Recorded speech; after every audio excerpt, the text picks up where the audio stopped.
Secara garis besar, Jujutsu Kaisen adalah manga atau anime yang menceritakan kisah Itadori Yuji sebagai penyihir Jujutsu. Tapi di dalam manga Jujutsu Kaisen sejauh ini, ada dua arc yang menceritakan peristiwa sebelum Yuji menjadi penyihir, atau bisa dibilang arc flashback. Dua arc flashback ini pun nggak menceritakan Yuji, melainkan bercerita tentang Gojo dan Yuta. Nah, di video ini Reko Manga mau ngasih rangkuman dan penjelasan salah satu arc flashback tersebut, yaitu arc masa lalu Gojo. Arc ini adalah arc penting yang menceritakan insiden yang jadi awal terjadinya segala rangkaian peristiwa besar di manga Jujutsu Kaisen. Tanpa berlama-lama, langsung aja kita mulai. Agustus 2006, tiga murid kelas 2 SMK Jujutsu Tokyo yaitu Gojo, Geto, dan Shoko datang menyelamatkan Utahime dan Meme yang terjebak di gedung karena ulah roh kutukan. Nah, di misi penyelamatan ini terjadi kesalahan fatal yang dilakukan oleh Gojo, di mana dia lupa buat menutupi daerah TKP dengan tirai. Gedung yang diledakan Gojo pun sempat dilihat oleh warga sipil, bahkan sampai masuk berita. Sifat Gojo waktu SMK ini emang bisa dibilang apatis dan gak peduli dengan warga sipil yang menurut dia cuma makhluk lemah. Gojo ngerasa kalau nggak ada gunanya menutup-nutupi keberadaan roh kutukan dari warga sipil dengan tirai. Sementara itu, meski sama-sama penyihir tingkat spesial, Geto punya pandangan yang berlawanan. Menurut Geto, dengan menyembunyikan keberadaan monster seperti roh kutukan, para warga sipil bisa hidup tanpa rasa takut. Geto juga ngerasa kalau tugas penyihir Jujutsu adalah buat melindungi para non-penyihir. Artinya Geto ini punya jiwa pahlawan dan rasa keadilan yang tinggi. Nah, suatu hari Gojo dan Geto mendapatkan misi penting, yaitu mengantar gadis yang bakal dijadikan wadah Star Plasma buat Master Tengen. Sebagai penjelasan, Master Tengen adalah penyihir Jujutsu abadi yang punya peran memperkuat penghalang yang melindungi SMK Jujutsu. Jadi tanpa keberadaannya, keamanan dunia Jujutsu pasti bakal terancam. Nah, meski abadi, Master Tengen tetap terkena efek penuaan, dan setelah mencapai usia tertentu, dia bakal mengalami evolusi di mana tubuh dan kekuatannya nggak bisa lagi dikendalikan. Dan skenario terburuknya, dia bisa mengamuk dan membahayakan umat manusia. Inilah kenapa setiap 500 tahun sekali, Master Tengen harus menggabungkan diri dengan wadah Star Plasma yang cocok. Di situ seluruh informasi genetik Master Tengen bakal dipindahkan ke wadah tersebut. Dan sosok yang bakal dijadikan wadah Star Plasma kali ini adalah gadis SMP bernama Riko Amanai. Nah, tugas Gojo dan Geto adalah melindungi Riko selama 2 hari ke depan dan memenuhi segala permintaan terakhir gadis tersebut. Misi Gojo dan Geto pun bukannya tanpa halangan. Masalahnya ada dua kelompok yang mau menggagalkan proses penggabungan Master Tengen dengan si wadah baru. Pertama, organisasi pengguna kutukan bernama Q yang punya tujuan menjatuhkan dunia Jujutsu dengan mengagalkan penggabungan Master Tengen. Kedua adalah kelompok agama yang menyembah Master Tengen yang disebut Asosiasi Wadah Waktu. Mereka ingin mengagalkan proses penggabungan karena mereka nggak mau kalau sosok Master Tengen terkontaminasi oleh sosok lain yaitu wadah barunya. Kedua kelompok pun bergerak dengan cara yang berbeda. Organisasi Q mengerahkan anggotanya langsung. Sementara itu, Asosiasi Wadah Waktu menyewa seseorang yang dijuluki sebagai pembunuh penyihir yang bernama Fushiguro Toji. Yap, dialah si ayah Megumi. Toji ini adalah mantan anggota klan Zenin yang punya batasan surgawi. Dia sama sekali nggak punya energi kutukan di tubuhnya, tapi sebagai gantinya, dia punya kekuatan fisik yang super duper kuat. Jadi bisa dibilang dia ini versi sempurnanya Maki. Nah, di hari pertama misi, organisasi Q beraksi dengan mengirim dua anggota terkuat mereka buat membunuh Riko. Tapi di situ, duet penyihir tingkat spesial Gojo dan Geto berhasil meringkus mereka dengan mudah. Dan mungkin karena saking traumanya, tepat hari itulah organisasi Q dibubarkan. Sementara itu, Toji melakukan rencana yang gak diduga-duga. Dia menjadikan Riko sebagai buronan buat para pengguna kutukan di situs web gelap. Siapapun yang bisa menangkap atau membunuh Riko dalam 48 jam, mereka bakal diberi imbalan 30 juta yen.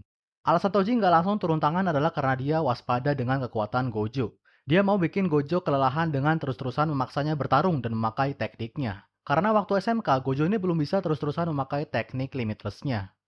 Nah, beberapa jam kemudian datanglah dua pengguna kutukan ke sekolah Riko buat memburunya. Gojo dan Geto yang sudah berjaga di sana pun langsung bergerak buat meringkus mereka.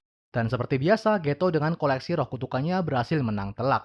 Oh iya, buat yang belum tahu, Geto ini punya teknik kutukan yang bisa menjadikan roh kutukan liar sebagai prajuritnya. Caranya adalah dengan menyerap dan memakainya. Jadi roh kutukan itu udah kayak Pokemon buat Geto. Selain itu, Geto juga ahli dalam pertarungan tangan kosong.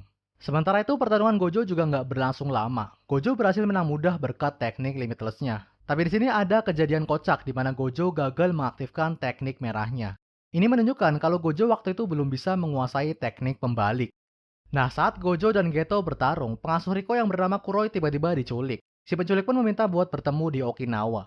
Riko awalnya disuruh buat berlindung di SMK Jujutsu, tapi dia memaksa buat ikut karena Kuroi sudah seperti keluarga buatnya. Apalagi dia juga belum mengucapkan salam perpisahan. Di hari kedua misi, Gojo dan Geto berhasil menangkap si penculik dengan mudah dan menyelamatkan Kuroi di Okinawa. Di situ juga diketahui kalau identitas si penculik adalah anggota Asosiasi Wadah Waktu. Artinya besar kemungkinan penculikan ini merupakan rencana Toji buat mencegah Riko berlindung di SMK Jujutsu. Setelahnya, Gojo, Geto, Riko, dan Kuroi pun menghabiskan hari di Okinawa dengan bermain-main di pantai.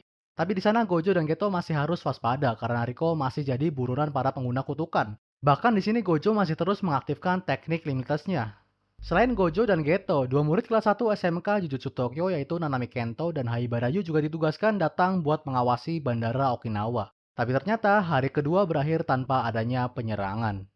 Di hari ketiga misi, atau tepatnya di hari penggabungan Master Tengen dengan wadah barunya, Gojo, Geto, Riko, dan Kuroi pun akhirnya sampai di SMK Jujutsu Tokyo pada pukul 3 sore.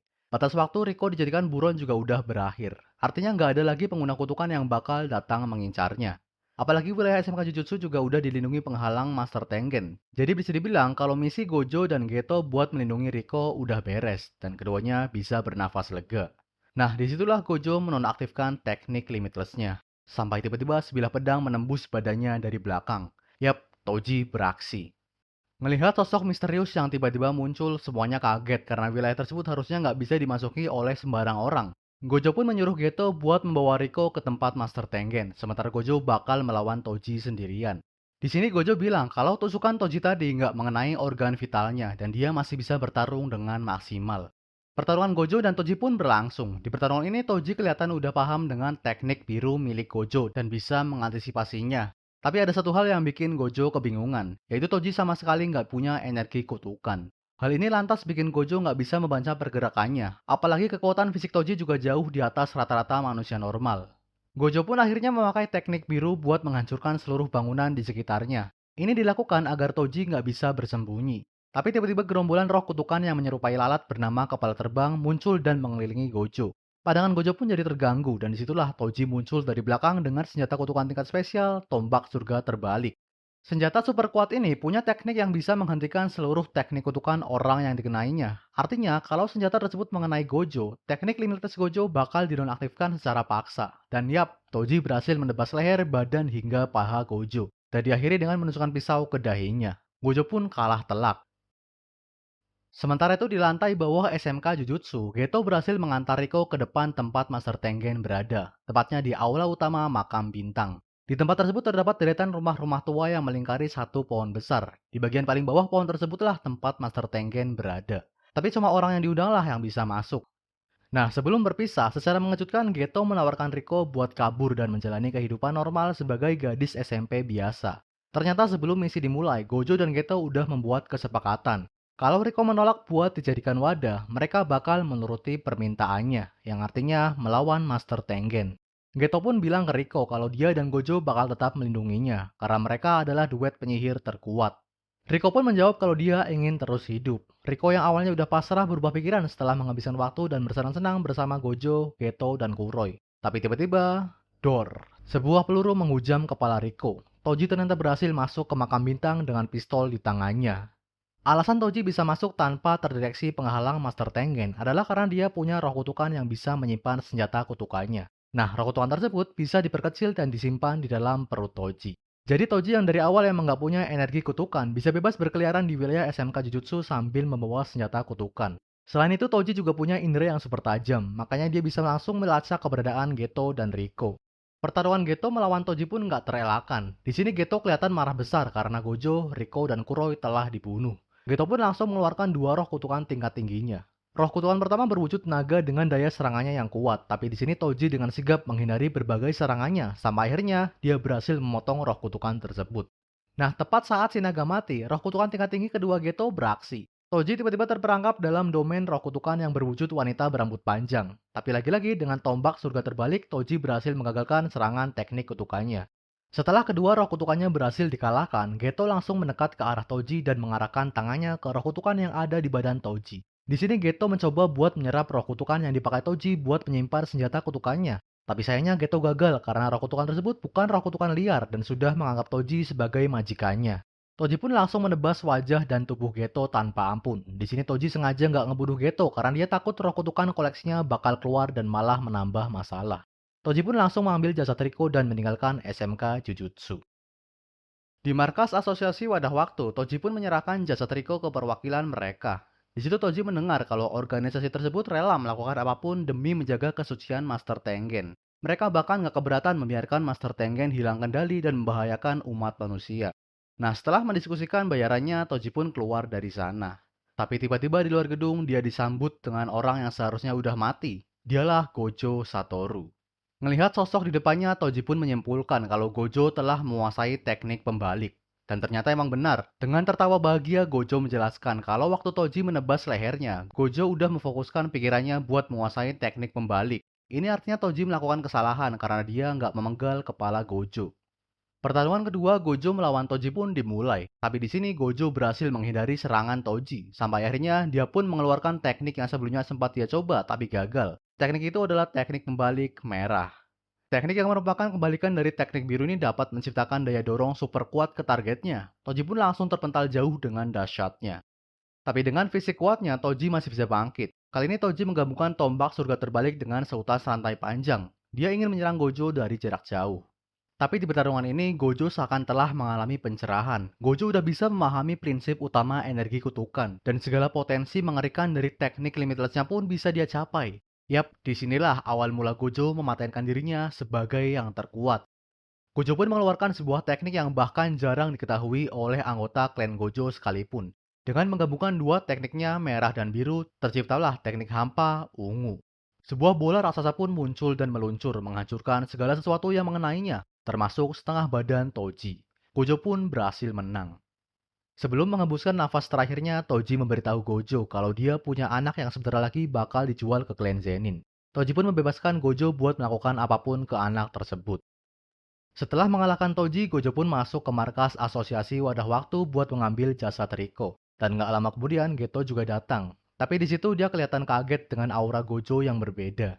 Nah, di situ juga ada para anggota kelompok agama yang sedang bertepuk tangan dengan raut wajah bahagia karena ngelihat Riko mati.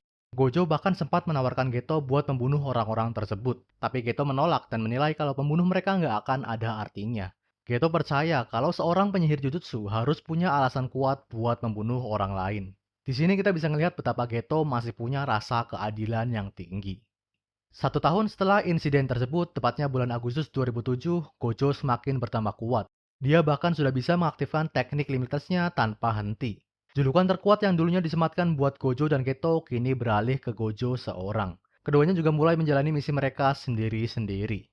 Nah, Geto sendiri masih terus terbayang akan insiden kematian Riko. Semenjak melihat anggota keagamaan bertepuk tangan atas kematian Riko, ideologi Geto seakan mulai goyah. Geto yang sebelumnya punya jiwa pahlawan sebagai penyihir Jujutsu dan siap melindungi warga sipil, kini mulai kehilangan arah.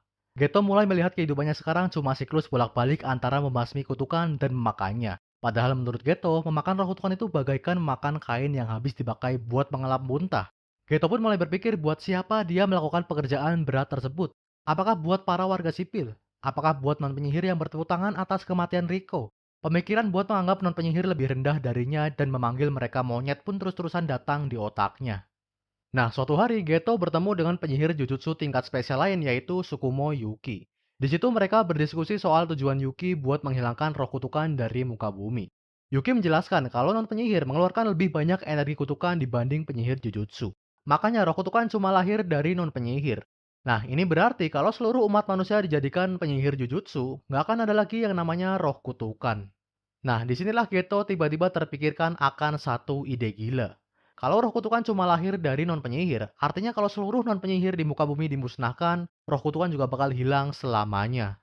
Yuki pun merespon kalau cara itu memanglah yang paling mudah, tapi dia nggak segila itu sampai mau memusnahkan non-penyihir. Yuki berpisah dengan Geto setelah bilang kalau Master Tengen masih stabil meski Riko telah terbunuh. Keesokan harinya, Geto mendapati murid kelas 1 Haibara Yu terbunuh dalam suatu misi. Haibara adalah adik kelas yang memang dekat dengan Geto, dan kematiannya pun sontak makin menambah kerunyaman di pikiran Geto. Geto makin bertanya-tanya apakah bekerja sebagai penyihir Jujutsu memanglah pilihan yang tepat, apalagi dia terus-terusan dihadapkan dengan kematian rekan-rekannya. Sampai tibalah puncaknya di bulan September 2007. Di sebuah misi, Geto datang ke desa yang disebut sering diserang oleh roh kutukan. Kematian dan penculikan misterius pun sering terjadi di sana. Nah, di desa tersebut, Geto mendapati dua anak perempuan yang sedang dikurung di dalam penjara. Ternyata warga desa telah menjadikan kedua anak yang merupakan penyihir tersebut sebagai kambing hitam akan munculnya roh kutukan. Tubuh kedua anak tersebut pun dipenuhi dengan luka bekas siksaan. Yap, di titik inilah Geto membulatkan keputusannya. Terjadilah pembantaian massal ke seluruh warga desa tersebut.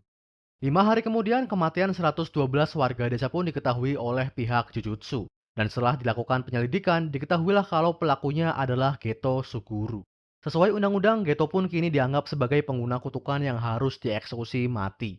Mendengar kabar tersebut, Gojo pun kaget bukan kepalang. Sosok sahabat yang harusnya punya jiwa pahlawan dan selalu siap melindungi mereka yang lemah, kini berubah 180 derajat tanpa dia sadari. Beberapa hari setelahnya, Shoko nggak sengaja bertemu dengan Geto di Shinjuku. Shoko pun langsung menelepon Gojo, dan terjadilah pertemuan antara Geto dan Gojo. Dengan wajah kesal, Gojo langsung meminta Geto buat memberikan penjelasan. Gojo masih nggak percaya kalau Geto dengan tega membunuh warga desa, bahkan orang tuanya sendiri yang juga non-penyihir.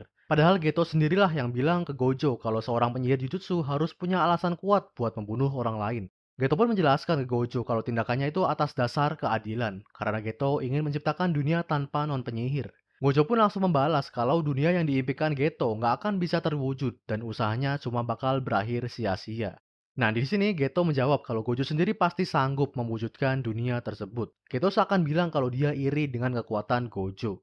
Geto pun langsung pergi meninggalkan Gojo dengan bilang kalau dia siap dibunuh kapanpun dia mau. Gojo pun langsung bersiap buat menyerangnya, tapi dia sadar kalau dirinya belum tega buat membunuh sahabatnya sendiri. Arc masa lalu Gojo pun ditutup dengan ditunjukkannya jalan hidup berbeda yang diambil Geto dan Gojo. Geto kini mengambil alih asosiasi wadah waktu buat mewujudkan tujuannya. Sementara Gojo bertemu dengan anak Toji yaitu Megumi yang waktu itu masih kelas 1 SD. Gojo menanyakan apakah Megumi mau bergabung ke klan Zenin. Tapi dengan bergabung ke sana, kakak Megumi nggak bakal bisa bahagia. Mendengarnya, Megumi pun langsung menolak. Dan disinilah Gojo memutuskan buat membimbing Megumi menjadi penyihir Jujutsu. Di sini jugalah kemungkinan besar Gojo memutuskan buat jadi guru agar nggak ada lagi kejadian seperti Geto. Itu dia rangkuman dan penjelasan arc flashback Gojo waktu SMK. Kita bisa ngelihat betapa arc ini emang penting karena ngejawab beberapa misteri yang ada di seri ini. Kita bisa tahu identitas ayah Megumi dan hubungannya dengan klan Zenin. Kita juga bisa ngelihat gimana Gojo bisa menguasai teknik pembalik. Dan yang terpenting, alasan kenapa Geto menjadi penyihir jahat atau pengguna kutukan. Rekomanga rencananya bakal bikin rangkuman dan penjelasan buat arc yang belum diadaptasi jadi anime. Dan video berikutnya kita bakal bahas arc flashback kedua yang menceritakan kejadian 10 tahun berikutnya, tepatnya saat Geto melakukan penyerangan bareng kelompok barunya. Yap, arc inilah yang bakal ada di movie Jujutsu Kaisen 0, dan kita bakal beralih ke Okotsu Yuta sebagai karakter utamanya. Segini aja video rekomanga kali ini. Like dan share kalau kalian suka, komentar kalau kalian punya pendapat, kritik, atau saran. Subscribe kalau kalian tertarik dengan konten channel ini. Akhir kata, selamat baca. Sampai jumpa.